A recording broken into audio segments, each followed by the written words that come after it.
Today we are going to see how creation, creating, sculpting and sculpting on paper, drawing, can heal your wounds, your soul, and if you are in a time in life where you feel stuck, pessimistic, sad, worried, unmotivated, or not with a good opinion of yourself, and your leisure time is spent on a screen, if you have lost all your focus, maybe it's time for you to grab some paper, some brushes, some glue, some scissors, and start to do something. Throughout the years, creating and the very act of sculpting with paper and drawing has always been the most powerful, efficient and balancing medicine for my soul, my mind. It has healed so much sadness, grief, disappointments in life, and had the power to turn any negative emotion into paper and something positive and beautiful. And even if creating has become my work for a few decades now, my desk, my studio and my imagination have always been my favorite refuge at any hard time. In my younger years, I have seen quite a few people trapped in destructive addictions, and I have to say it has never been a temptation to me, thanks to art and to creations, which has always been a sort of magical and protective shield around me. And there are many reasons which explains the healing, magical power of creating.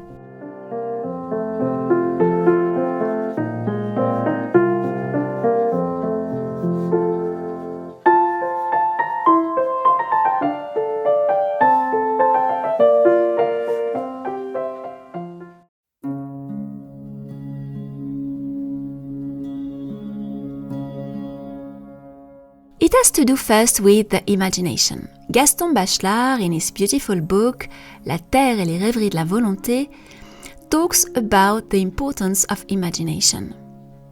Creating reactivates a sleeping imagination. A depressed person doesn't have a healthy imagination. Their imagination is stagnant, stuck as their lives.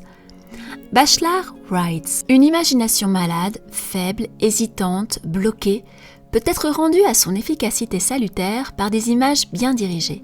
Quand l'imagination va, tout va. Le psychisme entier reprend courage. La vie retrouve des buts, la passion retrouve espoir.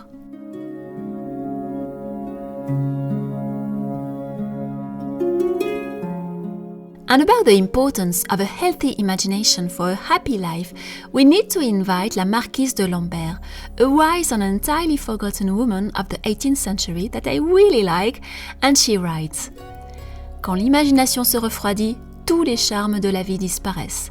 L'imagination est la source et la gardienne de tous nos plaisirs. So taking care of your imagination is crucial.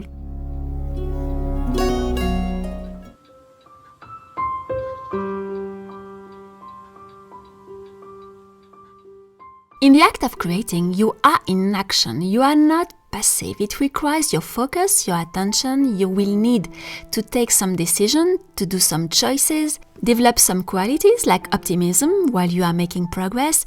You will have to solve difficulties, find some solutions. And while doing all this, your attention is not focused on your worries, your sadness, your problems. Giving shape to a character, building a carriage, a dollhouse, you have to remain focused, persistent, optimistic, which cannot help but improve other aspects of your life. Creating will make you slow down and improve your patience. When you start to create a piece of art, a creation, whatever you want to create, a sculpture, a painting, you have to learn and improve two qualities: patience and your capacity of slowing down. As nothing can be learned quickly, and practice and repetition is necessary to see some results. Auguste Rodin, in his notes, writes: Tout ce qui se fait trop vite ne peut pas être profondément compris. Il est nécessaire d'être lent, de se tromper, de revenir sur les sujets de son étude, de même qu'il faut battre et rebattre le fer pour qu'il soit fort. And when you are slowing down, you can calm your nerves, your anxiety, your stress, and live in the present moment. Enjoy the sensitive aspect of creating, the scent of pencil when you sharpen it, the sound of paper when it is folded, creased, manipulated, which to me is the most hypnotic sound ever. I absolutely adore this sound. I could never be tired of it because it is so soothing.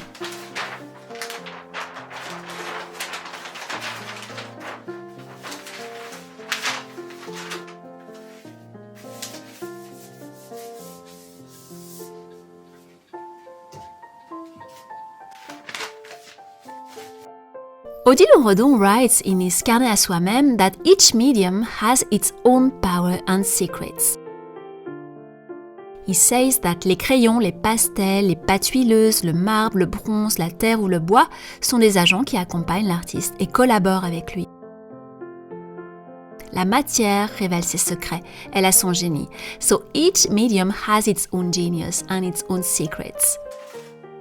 And paper definitely has its own specificity and its own secrets. I think paper is the right medium to choose, especially for this case when you want to start something, you are a bit scared and you are not in a good place in your life. Paper is perfect for scared, hesitant, fragile, beginner, crafters, and are afraid to start something complicated.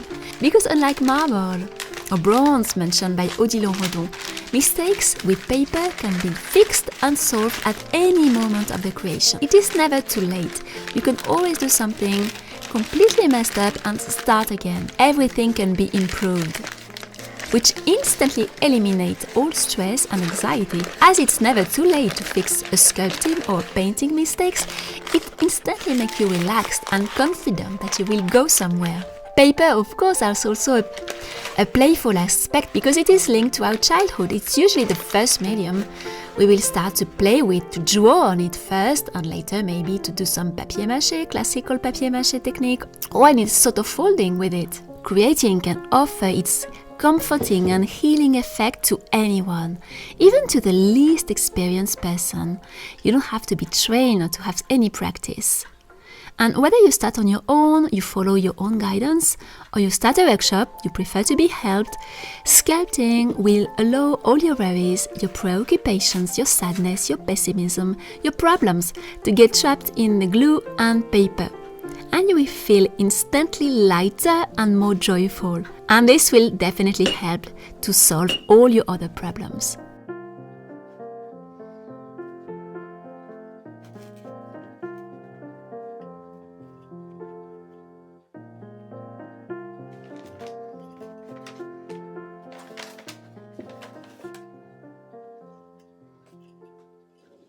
Let me know now what has been your experience with going through a difficult time in your life, where you were maybe depressed, sad, you had a lot of worries, a lot of emotions going on, and you started to create something, especially maybe if you're not even an experienced person, you didn't do a lot of crafts in your life, but you wanted to do something. I would be interested to know your story if you have one to share.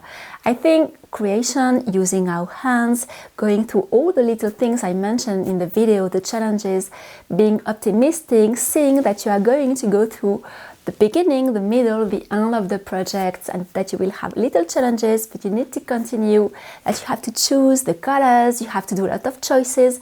Your mind needs to be active constantly, and when it's depressed, when it's heavy, it's passive usually. And it's so tempting to go on all these screens and all these temptations we have these days on internet with all the social media, all that, which really don't help at all. We know they make people depressed in the first place. So going on these places, being passive in front of a phone, in these difficult moments, I think is just a tragedy. When you just can use a bit of paper or a drawing, your pencil, your brushes, your colors, and it's instantly going to help you, as none of these screens could ever do. So if in case you are in these moments right now, if you don't have maybe any supplies in your home, just go in a craft shop, buy a few things and see what you could do today just to do something positive. It could change your life completely.